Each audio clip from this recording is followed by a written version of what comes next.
love TV. Yeah. I love TV. I'm not anti-screen time, so I'm the wrong person to talk to about it. I did not, my parents didn't have a lot of money growing up. We did not go to summer camps. I just told you, I did the 6th grade math book when I was getting ready to go into the 6th grade, and I would ride my bike around the cul-de-sac. That was kind of it. My brother and I watched a crap ton of TV, and I am a functioning human being. I'm off my family payroll. I can pay my bills. It's okay. So I think that's the struggle we have. And I do think there's probably a difference between an iPad and an iPhone and sort of what it does to children's eyes and brains. But I am a big proponent of TV, and I'm okay with it. And so they're watching a lot of TV. I do think that's finally where he was just like, okay, because pre-COVID, we had actually got them off all iPads, if you can imagine. That's the other article of yours they today. they watch TV probably on the weekends a bit, like a one Disney movie.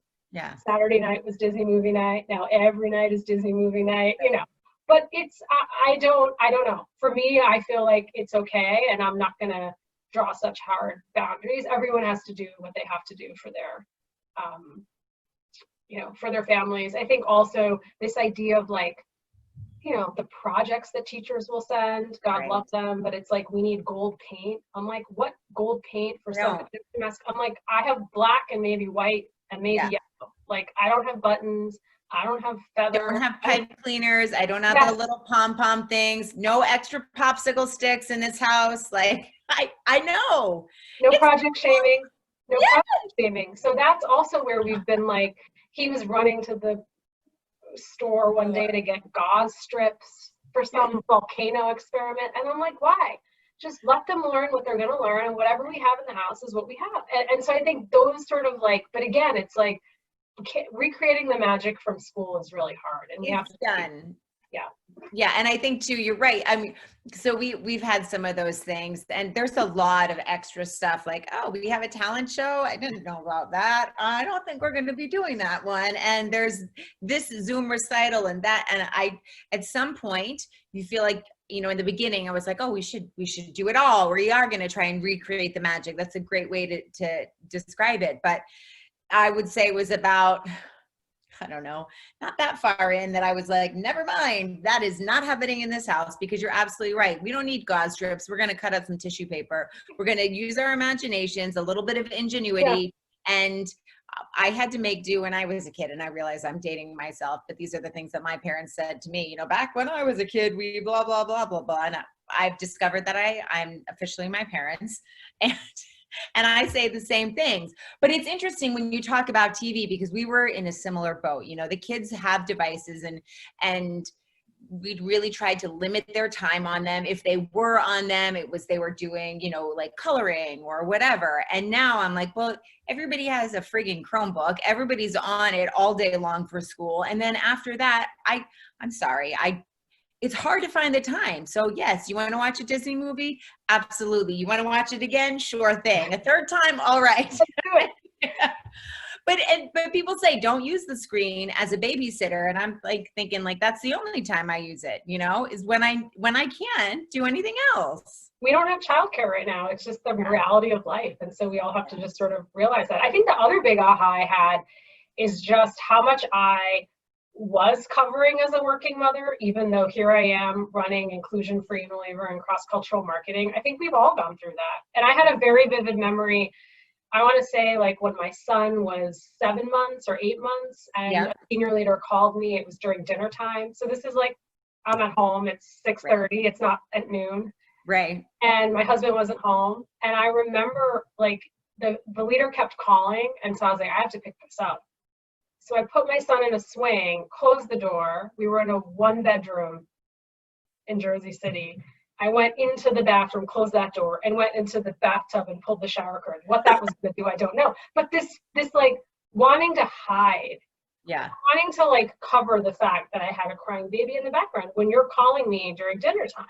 Right. Now it's just freeing. This morning I did a call. My daughter was on my lap. Last week I did a call with my son with 20 people, and they're there. And kids usually just want to say hi. They figure out it's a boring adult meeting.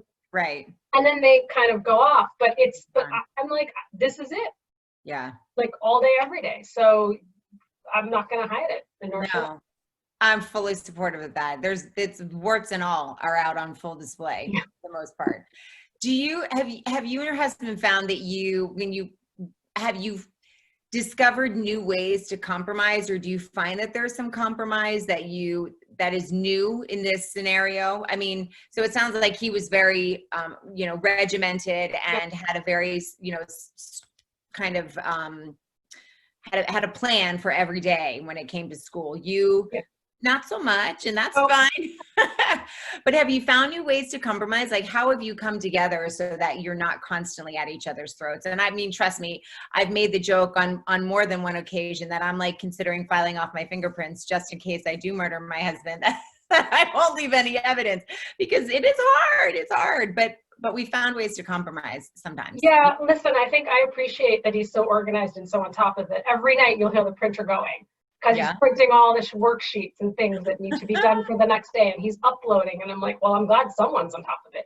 But this idea that like all the extra links, the extra credit, the gold paint, the feathers, 13 weeks wears you down. Sort of the energy you had the first few weeks, and with school winding down, it's like, oh God.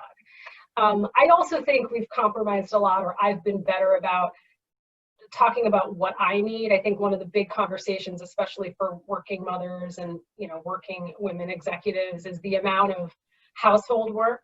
And it takes a village to raise your children and your family. And I had a village. And so it is from a place of privilege, because I didn't have any of these things growing up, but it was like finally hiring someone to help me clean my house. Am I going to scrub the toilet, or am I going to make a meal, or am I going to work on a deck? Right.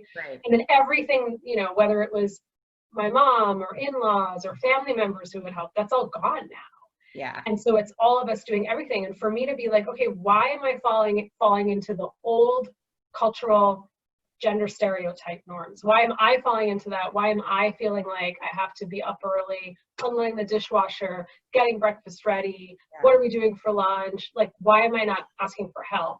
And why am I trying to be a superwoman? So I think that's been something that I've been vocal about and struggling. Battled with. Do you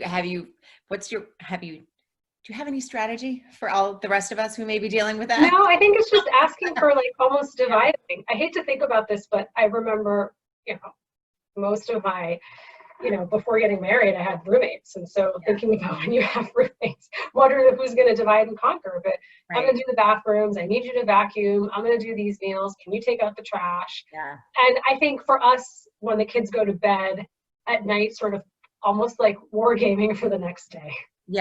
Planning, like what were we going to be doing schedule wise, meal wise, and also like household wise. I think one of the biggest challenges, and it sounds like this may be for you too, is that prior, when you had school and you had help and, things were different, there were moments, whether it was a phone call or an email or whatever, where you could kind of coordinate and plan. And now it's like none of that can be spontaneous. Everything needs to be right. Exactly. Like, because I'm the same way as you. I mean, my husband does a lot with the kids, and thank God he does, because when they need to get into the Google Classroom, I sure as hell don't know how to do it. So, but it has been a where things could be, and he's very organized, but where things could be sort of last minute or a little more spontaneous, where we didn't need to have everything planned out down to the nth degree.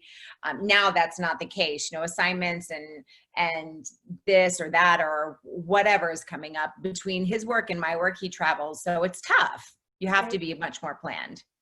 It's interesting. We have a question rather in the chat window, and I want to ask it because it's appropriate for what we're discussing right now. And the question is, what has your firm been doing, or what has your company been doing to try and help working parents balance the work-life demands that we have? And you did mention that, your kid's sitting on your lap, your kid's running through the background, and people have more grace with those kinds of things, I think, than they did even 13 weeks ago. But what does that look like within your corporation? I was really proud of Unilever that week that we decided, as many companies were doing, to work from home. One of the first things leaders were asking, what can we do to support working parents? And I had quickly come up with sort of a guide for the company on things that we could be thinking about, which I ended up publishing on Fairy God Bosses, what leaders could be doing to support parents during COVID-19. Yeah. And I think the first thing that we're really encouraging is role modeling and creating a psychologically safe space. So if I am hiding my children and I'm like putting a blanket behind that crib and pretending, oh, nothing's going on here, it's just some construction, what example am I setting if I can't join on a call and be like, hey, I had a real crap morning because my son is struggling and had a tantrum. He's an extrovert and this has been really hard for him. He misses his friends. But if I can role model and create a psychologically safe space, then others will share with me what their COVID-19 journey is, right? I think the second thing is really be honest about your core operating hours. So I say there's no such thing as company operating hours anymore. It's all core operating hours. So if your daughter takes a nap between 2 and 3, or you have an elderly parent you're taking care of, just to be really transparent about what your days look like and when you're available. And the third is really ruthless prioritization. Like all of a sudden, a lot of things we were working on don't matter anymore. So I think to myself every day, Carrie, I get up, I'm like, what are the 2 things I need to get done for work and the 2 things I need to get done for my family today? Like the 2 things I have to get done to drive the business and the agenda forward, and what do my kids need from me? And I think that also helps people be very focused on how to drive the business forward. I think the other flip side that I would share is I've been very open about what it's like to be a working mother during this time. There is the other side of people being very isolated and alone. And so we have to also be very mindful and watch for that. And also to make sure people don't become the work warriors on the team. Just because you're home and you don't have the same obligations as me doesn't mean that you are then going to take on everything and anything. And so I think just to watch for that and have that open dialogue. Meaning making sure there aren't some people who are pulling all the weight or pulling more than their fair share. Yeah. I think people think, well, you know, and I really dislike this term remote working. It's like remote working during a pandemic. These normal remote working tips do not help me, right? It's a pandemic. And so the mental toll that this is playing on people is different. It's not like people have all these additional hours because we're working from home. Yeah, it's not we're working at home and our spouse is at his or her job, or our partner, and our kids are at school, and our caregiver is here, and our whoever it is that we have helping us. It's a whole different scenario.